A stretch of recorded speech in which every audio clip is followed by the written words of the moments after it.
자, 오늘은 하나님 나라의 비유, 벌써 네 번째 시간인데요. 오늘은 과부와 불의한 재판장 비유. 한번 따라합니다. 과부와 불의한 재판장 비유. 이런 제목으로 은혜를 나누겠습니다. 여러분, 오늘 말씀 1절을 보세요. 1절을 보시면요, 오늘 우리가 살펴볼 비유, 즉 과부와 불의한 재판장 비유를 예수님께서 말씀하신 그 이유에 대해서 알 수가 있습니다. 바로 항상 기도하고 낙심하지 말아야 할 것을 자신의 제자들에게 말씀하고자 한 것이죠. 그러다 보니 이 비유를 살펴볼 때면 우리들은 종종 이 비유만큼은 기도에 관련된 비유다, 야, 기도에 관련된 비유야, 이렇게 여기기 쉽다라는 거예요. 네, 물론 맞습니다. 오늘 말씀 보게 되면요, 기도가 나오죠. 기도에 관련된 내용이에요. 그렇지만 오늘 말씀 앞에 나와 있는 누가복음 17장과 연결지어서 보게 되면요, 기도와 관련된 비유 이전에 하나님 나라와 관련된 비유임을 알 수 있습니다. 여러분, 17장 20절을 보세요. 17장 20절을 보면 바리새인들은 예수님께 하나님 나라가 언제 도래할지를 묻게 돼요. 하나님 나라는 과연 언제 옵니까? 라고 묻습니다. 이렇게 예수님과 대화의 화제를 하나님의 나라로 바꾼 바리새인들. 그런데 놀랍게도 우리 예수님께서는 17장 22절 이후를 보게 되면 예수님께서는 바리새인들이 아니라 자신의 제자들에게 하나님 나라에 대해서 구체적으로 이야기를 해주고 있다는 거예요.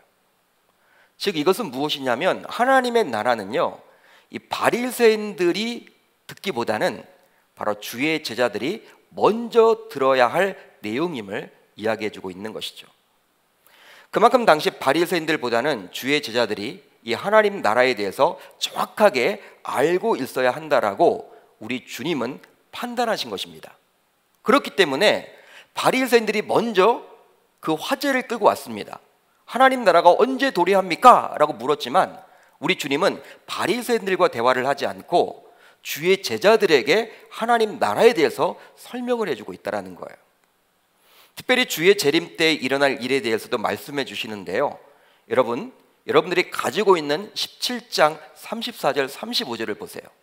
여러분들이 가지고 있는 누가복음 성경 17장 34절에서 35절을 보면요, 좀 무시무시한 말씀을 우리 주님이 해주고 있습니다. 좀 무서워요, 여러분. 이 말씀 들으면. 제가 한번 읽어드릴게요. 내가 너희에게 이르노니 그 밤에 둘이 한 자리에 누워 있음에 하나는 데려감을 얻고 하나는 버려둠을 당할 것이라. 두 여자가 함께 맷돌을 갈고 있음에 하나는 데려감을 얻고 하나는 버려둠을 당할 것이니라. 여러분, 부부지간이라도 주의 재림 때가 되면 한 분은 하나님의 인도함을 받게 될 것이고 하나는 하나의 인도함을 받지 못하게 될 것이다. 그런 심판에 관련된 이야기를 지금 우리 주님이 해주고 있죠. 여러분, 한번 이 본문을 보세요. 굉장히 무섭지 않습니까? 살 떨리지 않으세요? 여러분, 맷돌을 가는데 두 여자가 한 사람은 데려감을 받고 한 사람은 데려감을 받지 못하고 버려둠을 당할 것이다. 우리 주님의 말씀이에요. 즉, 주의 재림이 일어나게 되면 무서운 심판이 뒤따르게 될 것임을 말씀해 주고 있는 것이죠. 따라서 이런 주의 재림, 즉 하나님 나라와 관련된 말씀 이후에 오늘 본문의 비유가 바로 시작되기에 정말 가까이 다가왔지만 그 재림의 날이 정확하게 언제인지는 저와 여러분들은 알 수가 없기에 우리 신자들은 중도에 포기하거나 낙심하지 말고 끝까지 인내하고 기도하며 주의 재림을 기다려야 함을 오늘 본문은 말해주고 있는 거예요. 여러분, 단순히 우리가 기도할 때 오늘 이 비유의 말씀을 통해서 우리가 간절함을 가지고 기도해야 된다, 끈질기게 기도해야 된다, 그런 내용도 여러분 교훈을 얻을 수 있지만 앞뒤 문맥을 보게 되면 주의 재림, 우리 주님이 언제 올까? 올 것 같은데 안 오니까 자꾸 여러분 우리가 주의 재림이 멀리 느껴지는 것처럼 보여서 이렇게 신앙생활을 포기하기가 쉬운데 그렇지 말라는 것이죠. 그러기에 이 악한 세대 속에서 왕따를 당하면서도 신앙을 지키고자 몸부림치는 신자들에게 용기를 불러 일으키는 오늘 본문의 말씀이고요. 또 위로를 주는 메시지라고 볼 수 있는 것이죠. 실제로 여러분 요즘 코로나19 상황이 지속됨에 따라 각종 언론을 통해서 마치 교회가 코로나 전염의 진원지인 것처럼 보도가 자꾸 되다 보니 직장 내에서 어떻습니까? 뭐 교회를 다녀왔는지 자꾸 묻는다 그래요. 그리고 여러분 굉장히 싫어한다고 합니다. 월요일만 되면 지난 주일에 교회를 다녀왔느냐 이렇게 묻는 직장도 있대요. 여러분 그러니까 뭐 거짓말할 수 없어서 이렇게 예배당에 못 나오고 실질적으로 온라인으로 예배를 드리는 분들도 있다. 좀 그런 이야기도 들었거든요. 여러분 직장 내에서도 교회를 다녀왔다고 말하기도 쉽지 않은 시대를 우리는 살고 있습니다. 그러다 보니까 신앙을 지켜내기가 결코 쉽지 않다는 것이죠. 그렇지만 이런 상황 속에서도 신앙을 놓치지 않기 위해서 불철주야 몸부림치는 성도들도 분명히 있기 때문에 오늘 비유를 통해서 주시는 예수님의 말씀은 저와 여러분들에게 힘을 불러 일으켜 준다고 볼 수 있는 것이죠. 여러분 우리가 기도해야 된다는 거예요. 주의 재림을 기대하면서 하나님 나라의 도래를 기대하면서 끊임없이 우리가 끈질기게 포기하지 말고 낙심하지 말고 기도해야 함을 이야기해 주고 있는 거예요. 따라서 오늘 비유는 단순히 기도와 관련된 비유이기 이전에 하나님 나라와 관련된 비유임을 알 수 있는 것이죠. 이제 비유의 내용을 살펴보려고 하는데요. 오늘 본문을 보시면 재판장이 나오고 과부가 나옵니다. 여러분 딱 두 사람이 나오죠. 재판장이 한 사람 나오고 과부가 하나 나와요. 우선 재판장에 대해서 살펴보면요. 당시 이스라엘 최고의 종교 법정은 무엇이었습니까? 우리가 잘 알고 있는 내용들인데 당시 이스라엘 최고의 종교 법정은 71명의 재판관으로 구성된 산헤드린 공회였습니다. 산헤드린 공회 많이 들어보셨죠? 이 재판장들은 전부 구약의 율법과 구전에 정통한 종교 지도자들이라고 볼 수 있는데요. 이 산헤드린 공회는 지금의 대법원, 즉 최고의 법정기구와 같다고 볼 수 있습니다. 지금의 여러분 대법원과 같은 곳이 바로 산헤드린 공회였어요. 그들의 권력은 몹시 억압적이었고 불의할 때가 많았다고 그래요. 실제로 예수님을 십자가에 못 박아 죽게 만든 그런 음모도 산헤드린 공회에서 벌어진 거예요. 산헤드린 공회에서. 거기서 여러분 모든 일들이 시작된 거예요. 억압이죠. 그리고 여러분 굉장히 이렇게 권력 중심적인 최고의 종교 법정, 그 당시 여러분 바로 산헤드린 법정이었습니다. 한편 이런 산헤드린 공회 밑에는 또 다른 형태의 종교 법정이 존재했는데요. 바로 이스라엘의 대도시에는 각기 23명의 재판관으로 구성된 작은 산헤드린으로 알려진 종교 법정이 있었다고 합니다. 그러니까 예루살렘은요 71명으로 구성된 산헤드린 공회가 존재를 했고, 그러니까 지금 우리나라의 대법원과 같은 역할이에요. 수도에 있었던. 근데 여러분 뭐 이스라엘 온 유다 땅이 뭐 도시들이 많잖아요. 근데 그 도시마다 23명 정도로 구성된 재판장으로 구성된 작은 산헤드린이 있었습니다. 즉 현재 우리나라에서 항소심을 담당하는 고등법원으로 보아도 좋습니다. 고등법원. 그들 역시 예루살렘에 있었던 산헤드린 공회의 지도자들과 마찬가지로 굉장히 불공정했으며 특별히 바리새인들과 사두개인들의 영향을 크게 받기도 했다고 그래요. 그래서일까요? 그들 스스로는 바리새인들과 마찬가지로 굉장히 의롭다라고 여겼죠. 나는 의로워. 다른 사람들은 불의하고 나는 의롭다라고 스스로 생각했다라는 거예요. 이것에 더해서 또 마지막으로 당시 유대 사회를 지배하고 있었던 로마 제국은 그런 재판관 이외에 따로 지역 행정관과 도시 재판관을 임명했다고 합니다. 도시 재판관. 지금의 관점으로 보게 되면 그들은 1심 재판관으로서 지방법원의 판사를 이야기하는 거겠죠. 일반 사람들에게 가장 큰 영향을 끼치는 사람이라고 볼 수 있어요. 여러분 지금 우리나라도 마찬가지죠. 뭐 대법원 판사보다도 대법관들보다도 여러분 1심 재판이 가장 중요하잖아요. 누구를 만나느냐.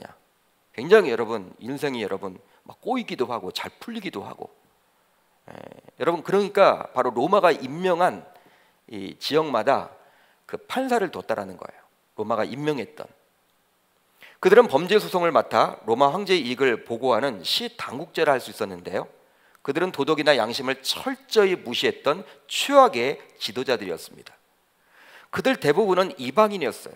유대인들이 아니었습니다. 사내들인 공의회의 여러분 이렇게 재판관들은 다 유대인들 출신이었지만 이 여러분 로마가 이렇게 임명했던 현실 그런 삶을 일반 백성들의 삶에 아주 여러분 터치를 할 수 있는 그 위치, 그 재판할 수 있는 그 위치에 있는 사람은 대부분이 다 유대인들이 아니라 이방이었다 그래요. 그런데 그들은 불신자로서 성전의 수입으로부터 많은 봉급을 받기도 했다고 합니다. 그러니까 월급이 많았다는 것이죠. 한마디로. 그러게 유대인들은 그들을 세리와 동일하게 로마에 부역하는 자라고 여기며 경멸까지 했다 그래요. 그러나 자신들의 삶에 실제 영향을 끼쳤던 자들이기 때문에 무조건 함부로 대할 수도 없는 어정쩡한 형편이었던 것이죠. 유대인들의 입장에서는. 그러니까 싫어도 여러분 싫은 내색을 못하는, 왜? 자신의 여러분 삶에 굉장히 큰 영향을 끼치는 자이기 때문에. 그러니까 자신에게 여러분 문제가 생기면요, 그 재판관을 찾아가야 되잖아요. 그 눈에 보이는 뭐 사내들인 공회를 찾아갈 수는 없잖아요. 1심 재판을 해야 되니까. 근데 로마가 임명을 했기 때문에 굉장히 싫어도 싫은 내색을 할 수 없는 그런 위치, 그런 상황이었다라는 것이죠.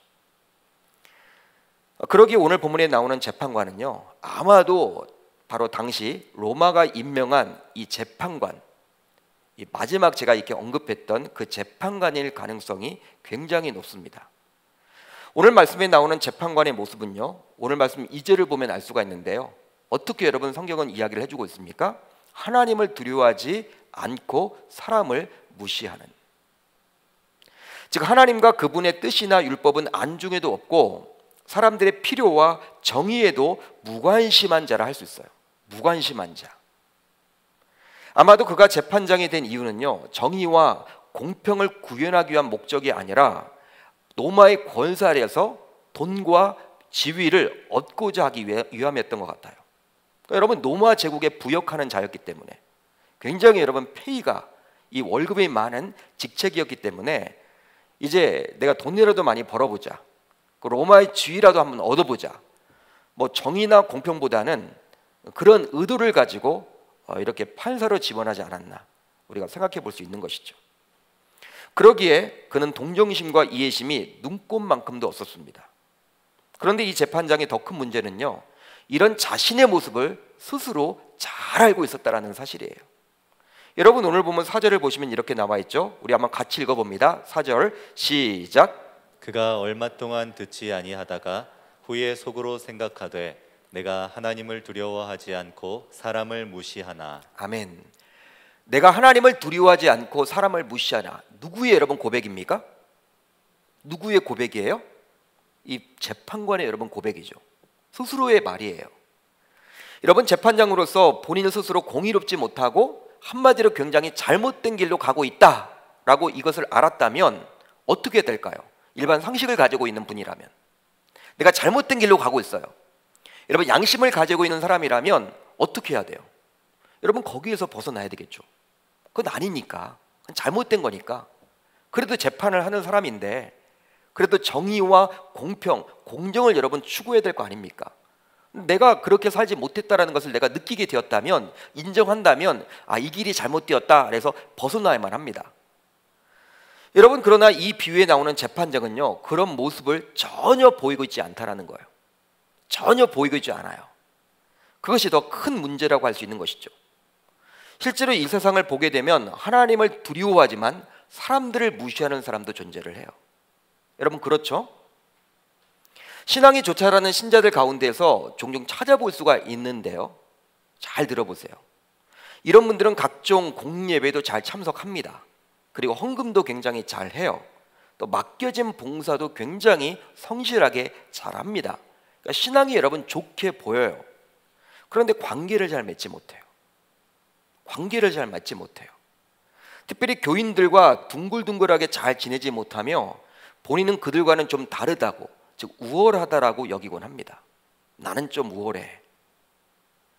그래서일까요? 혼자서는 책임감 있게 일을 잘하지만 어떤 연합해서 하는 일은요 잘하지 못해요. 굉장히 두려워하고 사람들과 잘 섞이려고 하지 않습니다. 반면에 육안으로는 볼 수 없기에 하나님의 존재를 부정하고 하나님을 무시하는 발언과 행동도 스스럼없이 하지만 눈에 보이는 사람을 굉장히 잘 챙기고 존중히 여기는 사람들도 존재해요.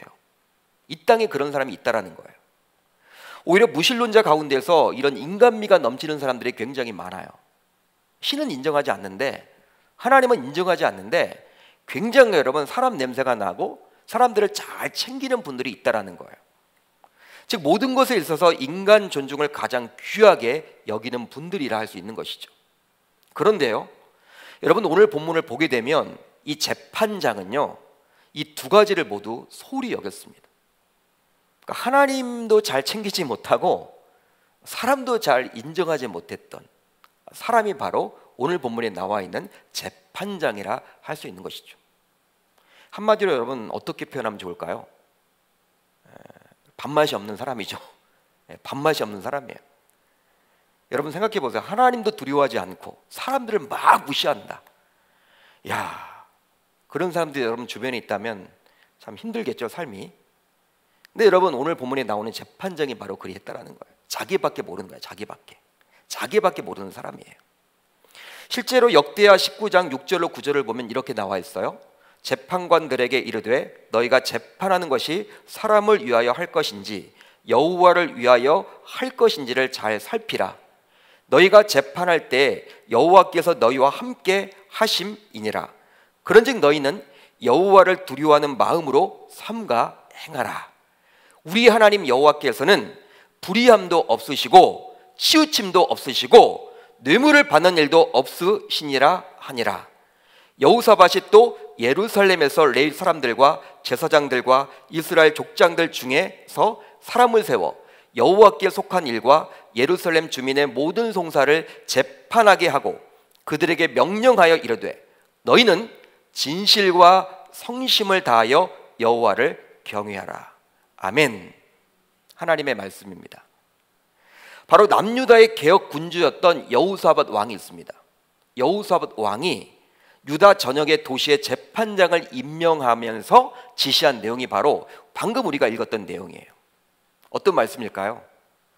여호사밧은 남유다 곳곳에 이제 재판장을 이렇게 임명하면서 왕으로서 이제 어떤 걸 여러분 당부를 합니까? 그 재판장에게 바로 재판장은 하나님의 말씀에 근거해서 하나님의 속성과도 같이 공평하고 정의롭게 백성들의 송사를 돌봐야만 한다. 그러니까 재판을 할 때 하나님이 공평한 것처럼 정의로운 것처럼 너희들도 그렇게 백성들의 송사를 돌봐야만 한다. 여호사밧 왕이 재판장에게 그런 말을 지금 당부하고 있는 거예요. 왜냐하면 하나님의 속성은 어떠합니까? 우리가 방금 읽었죠. 불의함도 없고 치우침도 없고 뇌물을 받는 일도 없기 때문에 사람들을 대할 때도 그리 해야만 했다라는 거예요. 아마도 여러분들 이 판사, 이 재판장들이 남유다 당시에도 썩었나 봐요. 이 돈을 받고 재판을 했던 것 같아요. 그러니까 하나님을 여러분 이야기하면서 뇌물을 받는 일도 없다. 여러분 이 말을 지금 해주고 있는 것이죠. 너희들도 그렇게 살아야 된다. 너희들도 하나님의 그 마음을 가지고 백성들의 송사를 해야만 한다. 그렇게 지금 말해주고 있는 거예요. 여호사밧 왕이. 그러나 오늘 비유에 나오는 재판장은 그러지 못했죠. 한마디로 그러지 못했습니다. 더구나 스스로도 자신이 잘못된 길로 가고 있음을 알고 있음에도 불구하고 아무런 수치심도 가지고 있지 못했다라는 거예요. 그래서일까요? 오늘 보면 6절을 보게 되면 주님께서는 이 재판장을 어떻게 지금 말하고 있습니까? 한번 따라합니다. 불의한 재판장. 불의한 재판장. 우리 주님의 여러분 말이에요. 그러니까 불의하다, 의롭지 못하다. 이 재판장을 여러분 지금 불의하다라고 우리 주님이 이야기를 해주고 있어요. 다음으로 오늘 본문에 나오는 또 하나의 인물인 과부에 대해서 살펴보도록 하겠습니다. 과부. 실제로 사복음서를 보게 되면요, 예수님께서는 고아와 과부에 대해서 누구보다도 관심을 가졌고 실제로 도우셨어요. 예수님은요 정말 사복음서를 보게 되면 과부를 그렇게 챙기시고 고아를 챙기셨다라는 거예요. 그만큼 당시 유대사회 속에서 과부는 가장 불쌍하고 무력한 인간을 대표한다고 볼 수 있습니다. 왜 그러느냐? 제가 말씀을 준비하면서 유대 문헌들을 좀 이렇게 살펴봤습니다. 이 자료들을 여러분 살펴봤어요. 그랬더니 어떻게 쓰여져 있냐면 그 당시 과부, 지금 과부가 아닙니다. 그 당시 과부가 된 사람은 원천적으로 재혼이 불가능했어요. 재혼이 불가능했어요. 그리고 과부가 되면 그의 삶에 있어서 어느 누구의 보호도 받지 못했어요. 또 사회적으로도 어떤 보호도 받지 못했습니다. 과부가 되면 이제 두 가지를 선택해야만 했어요. 두 가지. 우선 친정으로 돌아갈 수가 있었습니다. 남편이 죽었기 때문에 이제 친정으로 돌아갈 수가 있었는데, 그러나 그냥 돌아가지 못하고 결혼할 때 시댁이 자신의 친정에게 주었던 그 지참금을 그대로 돌려줘야만 친정으로 돌아갈 수가 있었어요. 즉 당시 여인들은 마치 상품과도 같았던 것이죠. 시장에서 돈을 주고 상품을 사듯이 신랑은 돈을 주고 돈을 친정에 주고 신부를 사왔던 거예요. 그 당시가 그랬습니다. 여성의 인권이 없습니다. 그러기 이제 남편이 죽어서 과부가 되어 친정으로 다시 돌아가려면 어떻게 했느냐? 바로 친정이 받았던 그 돈을 토해내야만 하는 거예요. 되돌려줘야만 하는 거예요. 여러분, 여기 여성분들이 많은데 지금 태어난 게 여러분 굉장히 행복하죠. 2000년 전에 여러분들이 유다 땅에서 태어나서 봐요. 굉장히 여러분들 힘들 거예요. 그 당시가 여러분 그리했다라는 거예요. 여성의 인권이 없어요, 여러분들. 그런데 과부 가운데 과연 몇 사람이나 그리 많은 돈을 시댁에 지불할 수 있겠습니까? 한번 생각을 해보세요. 그러기에 과부가 된 여인은 그냥 죽은 남편 집에 머물러 있어야만 했는데요. 시댁 식구들과 살아야만 했는데, 그런데 이것도 조건이 있었어요. 그냥 여러분 머물러 있을 수가 없어요. 이것도 조건이 있어요. 시댁 식구들과 살아야 했는데 친정을 가지 못하고 돈이 없기 때문에 어떤 조건이 있냐면, 바로 그녀는 이제 그 가정에서 종으로 살아가야만 했습니다. 여러분, 자부라는 여러분 호칭이 이제 없어지는 거예요. 종으로 살아가야만 했어요. 그러니까 아내 입장에서는 하루아침에 종으로 전락해버리는 상황이죠.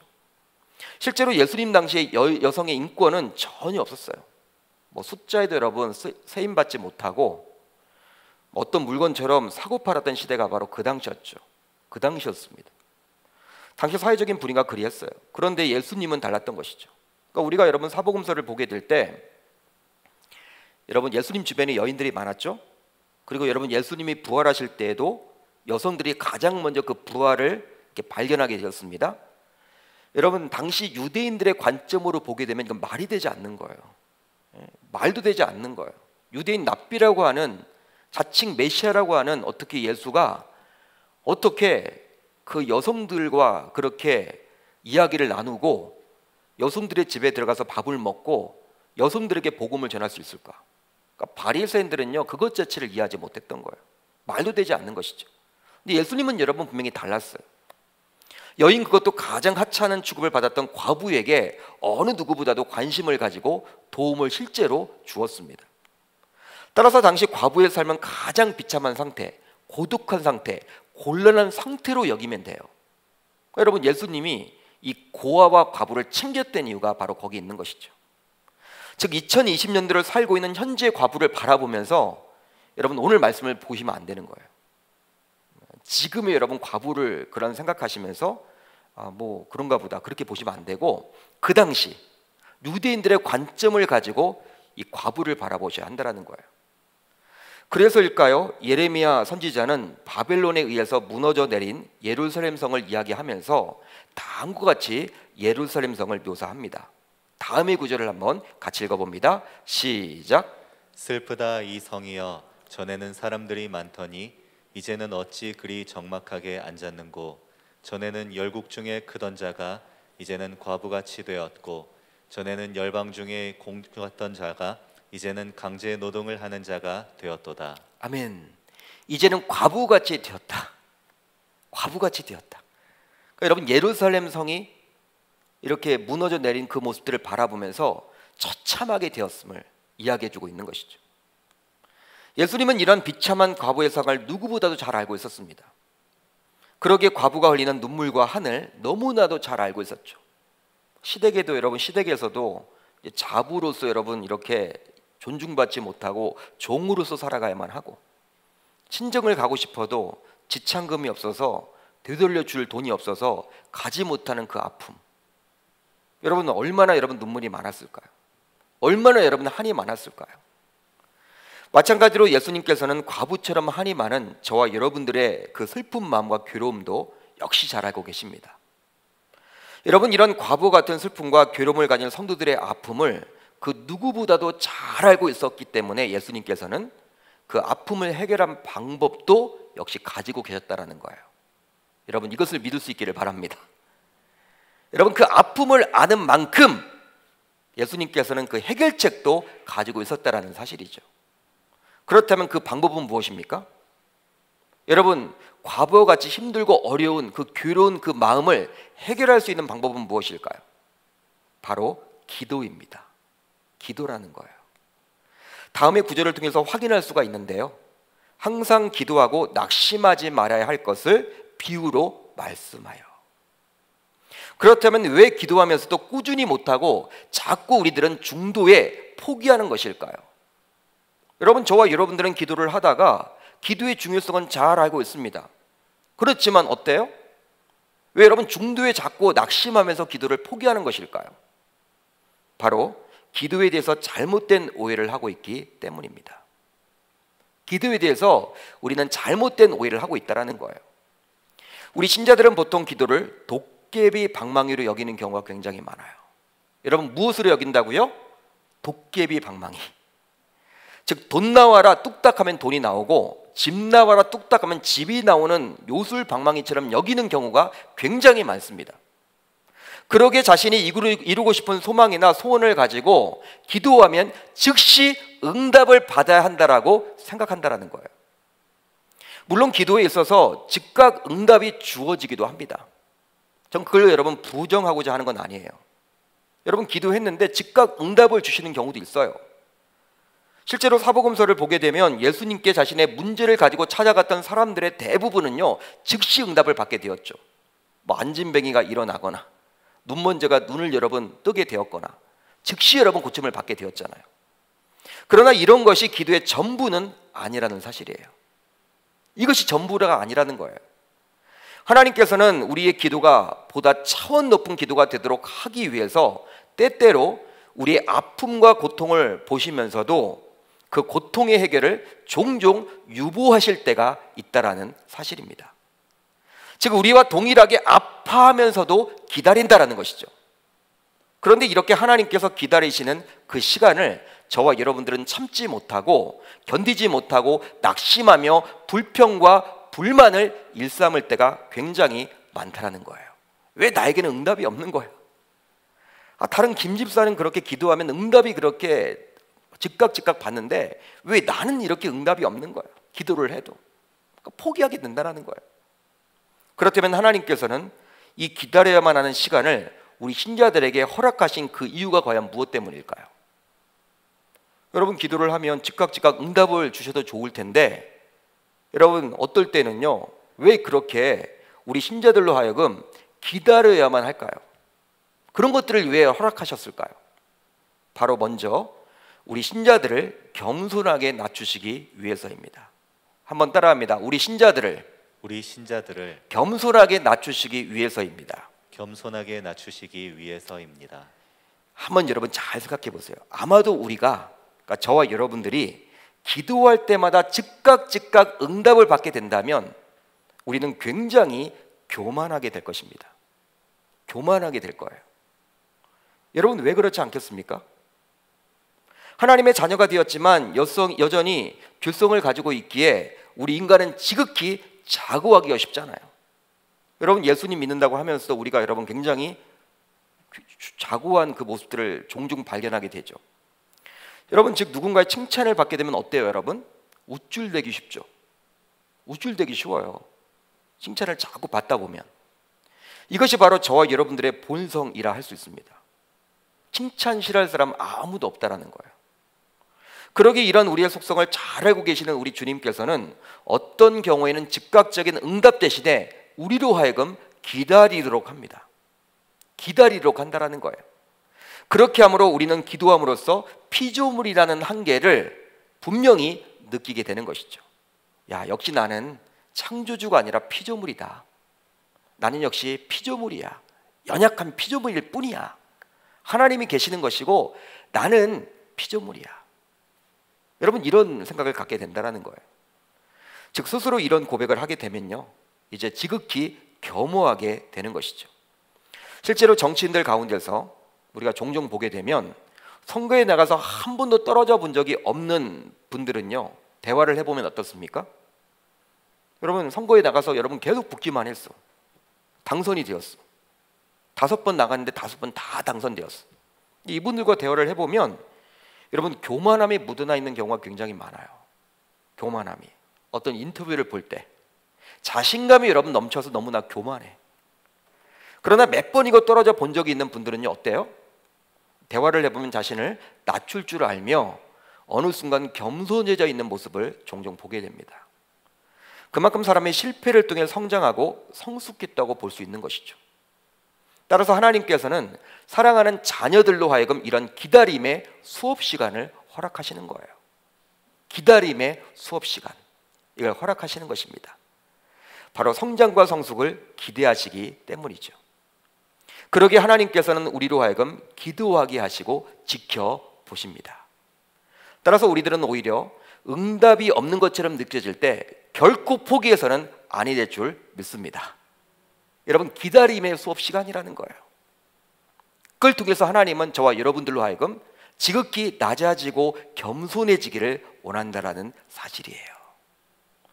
여러분들의 자녀들이 자고하기를 기대하십니까? 겸손해지기를 기대하십니까?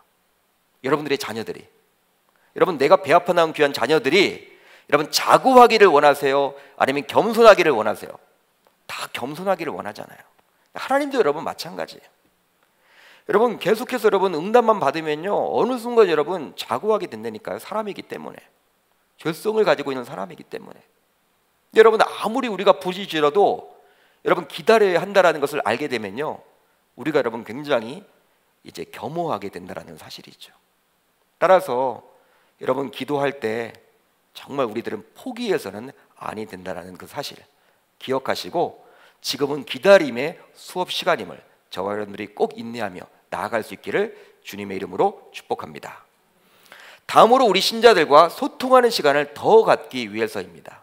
한번 따라합니다. 우리 신자들과 소통하는 시간을 더 갖기 위해서입니다. 지난 주일에 우리는 사무엘상 1장에 나온 한나의 기도를 통해서 살펴보았듯이 진정한 기도란 일방통행이 아니라 쌍방통행이어야 함을 살펴봤어요. 우리는 보통 소위 주시옵소서 위주의 기도를 하고 응답을 받게 되면 어때요? 더 이상 기도의 자리에 잘 나오지 않아요. 응답 받으면요, 기도의 자리에 잘 안 나와. 새벽 기도의 경우에도 정말 지속적으로 나오기가 쉽지 않아요. 물론 문제가 생기면 기도하지만 문제가 해결되면요, 어떻습니까? 더 이상 기도의 자리에 나오질 않습니다. 그러니까 목회자로서 성도님들이 보이다가 새벽에 열심히 나왔다가 이렇게 안 나오시면 야, 응답받았나 보다 추측하는 거예요. 마치 사사시대의 이스라엘 백성들처럼 그렇습니다. 사사시대 이스라엘 백성들은 이방 민족의 압제를 당하게 되면 어떻게 했습니까?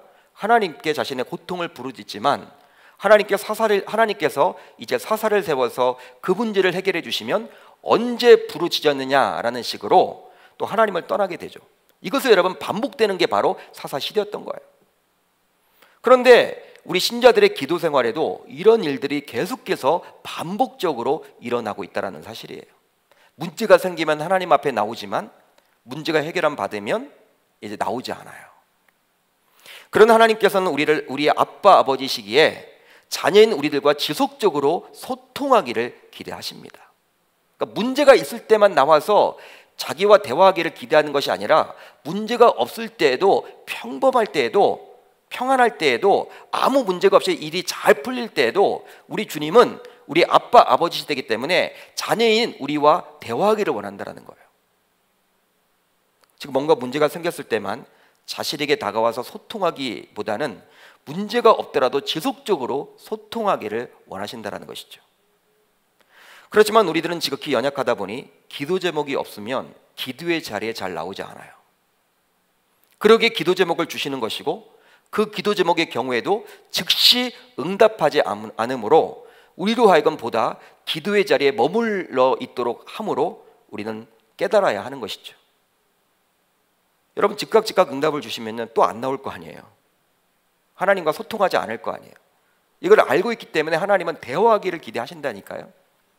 그러니까 여러분들 우리가 항상 여러분 하나님과 소통하는 인생이 되면요, 특별한 기도 제목이 없어요. 진짜 여러분 그런 인생을 살아갈 수 있게 되는 거예요. 문제가 있을 때만 나와서 기도하는 대신에 여러분 어떤 문제가 없어도 계속해서 하나님 앞에 나올 수 있는 그러한 믿음을 가지고 그런 훈련을 갖게 된다면 이제 여러분 하나님이 특별하게 우리들에게 고난을 주실 이유도 없다라는 사실이죠.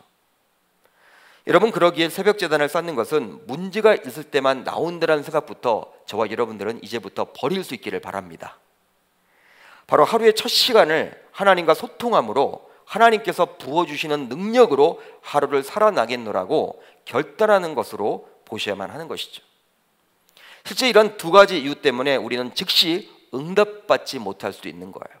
이런 두 가지 이유 때문에 바로 우리 신자들을 위해서 하나님께서 그리 하시는 것이죠. 그러나 분명한 것은요, 오늘 비유에서 나와 있듯이 오늘 보면 5절로 8절을 우리가 놓쳐서는 안 된다는 사실이에요. 여러분 이 부분이 중요하기 때문에 같이 읽도록 합니다. 5절로 8절 시작. 이 과부가 나를 번거롭게 하니 내가 그 원한을 풀어주리라. 그렇지 않으면 늘 와서 나를 괴롭게 하리라 하였느니라. 주께서 또 이르시되 불의한 재판장이 말한 것을 들으라. 하물며 하나님께서 그 밤낮 부르짖는 택하신 자들의 원한을 풀어주지 아니하시겠느냐. 그들에게 오래 참으시겠느냐. 내가 너희에게 이르노니 속히 그 원한을 풀어주시리라. 아멘. 잘 보세요. 여러분 무슨 의미일까요? 어떤 의미일까요? 주님께서는 우리들의 한을 반드시 풀어주신다라는 사실이에요. 예수님은 이 비유를 통해서 불의한 재판관의 경우에도 한이 많은 과부가 지속적으로 찾아와서 여러분 자신의 원한을 풀어달라고 번거롭게 하면 풀어주듯이 하물며 우리 아빠 아버지 되시는 창조주 여호와 하나님께서 자신이 택한 자녀의 기도 제목에 응답을 주시지 않겠느냐라고 묻고 있는 거예요. 자신이 택한 자녀들의 기도 제목에 응답을 주시지 않겠느냐. 이건 뭐예요 여러분? 응답을 주신다라는 것이죠. 응답을 주신다라는 거예요. 이것을 통해서 우리는 무엇을 생각해 볼 수 있을까요? 뭘 생각해 볼 수 있을까요? 바로 기도할 때에는 하나님께서 응답을 주신다라는 확신을 가지고 기도해야만 합니다. 여러분 즉각적인 응답을 받지 못할 수도 있어요. 제가 아까 말씀드렸죠. 두 가지 이유 때문에. 우리로 하여금 낮아지도록 하기 위해서. 또 한 가지는 무엇입니까 여러분? 뭐였어요? 우리로 하여금 여러분 겸손하게 하기 위해서. 또 한 가지는 뭐였어요? 왜 이렇게 쭈삣쭈삣거려요? 중요한 내용인데. 여러분 이 두 가지를 여러분 우리가 놓쳐서는 안 되는 거잖아요. 여러분 설령 우리가 이 두 가지 때문에 늦게 응답을 받더라도 분명한 것은 그러나 하나님께서는 우리에게 응답 주신다라는 거예요. 여러분 아멘입니까? 근데 그런 확신을 가지고 우리가 기도해야 된다라고 이야기해 주고 있는 것이죠. 여러분 요한일서 5장 14절로 15절을 보면 이렇게 나와 있어요. 그를 향하여 우리가 가진 바 담대함이 이것이니 그의 뜻대로 무엇을 구하면 들으심이라. 우리가 무엇이든지 구하는 바를 들으시는 줄을 안즉 우리가 구한 그것을 얻을 줄을 또한 아느니라. 아멘. 잘 보세요. 우리가 무엇이든지 구하는 바를 들으시는 줄을 안즉 우리가 그에게 구한 그것을 얻은 줄을 또한 아느니라. 아느니라. 사도 요한은 이렇게 이야기하고 있어요. 기도 응답에 대한 확신을 가지라고 사도 요한은 저와 여러분들에게 권면해 줍니다. 따라서 이 3일 예배에 나온 우리들 모두 이런 주님의 권고를 꼭 기억함으로 다시금 기도의 자리에 나와야 할 줄 믿습니다. 여러분 응답이 없는 게 아니라니까요. 하나님은 여러분 뭔가 목적이 있어서 저와 여러분들로 하여금 응답을 늦게 주시는 거예요. 분명한 것은 하나님이 저와 여러분들을 택하신 하나님의 자녀들이기 때문에 반드시 응답을 주신다라는 사실이에요. 실제로 코로나19가 언제 끝날지 우리는 알 수가 없어요. 알 수가 없습니다. 굉장히 답답하고 지겹고 야, 끈질기다. 이 코로나가. 예? 뭐 2차 대유행, 3차 대유행 이런 얘기가 나오고 언제 끝날지 우리는 알 수가 없어요. 본격적인 코로나 상황을 맞이한 지 벌써 넉 달이 지나갑니다. 그러다 보니 누구나 지쳐만 가고 있죠. 지쳐만 가고 있어요. 금년도 여름에는 굉장히 덥다고 하는데 야, 마스크 쓰고 어떻게 다니냐. 이런 상황 속에서 우리가 할 수 있는 것은 그다지 많지 않은 것 같아요. 바로 주님과 지속적으로 소통하는 것이 가장 중요합니다. 현재 우리 교회에서 진행하고 있는 이천독 성경 읽기 운동에 많은 분들이 지금 동참하고 있는데요. 아마도 코로나 상황으로 인해서 사람들을 만날 수도 없고 시간이 많이 생기다 보니 성경을 읽는 분들이 많이 생겨난 것 같아요. 너무나 감사한 일이죠. 그러나 성경이 하나님의 말씀으로 와닿도록 하기 위해서는 지속적인 기도 생활이 뒷받침되지 않으면 불가능합니다. 즉 지속적인 하나님과 소통을 함으로 하나님의 마음으로 성경을 읽어 내려가게 되면요, 놀라운 일이 벌어져요. 바로 무엇이냐? 우리가 그동안 이스라엘의 역사로만 알았던 그 구약 성경 내용이 그게 아니구나. 단순히 눈에 보이는 이스라엘의 역사가 아니라 영적인 교훈들이 이렇게 우리들에게 주어지는구나. 내가 이 코로나 상황 가운데 극복할 힘을 주시는 메시지구나. 이걸 깨닫게 되는 거예요. 또 복음서와 바울 서신을 바라보는 우리의 관점들도 이전과는 분명히 달라지게 될 것입니다.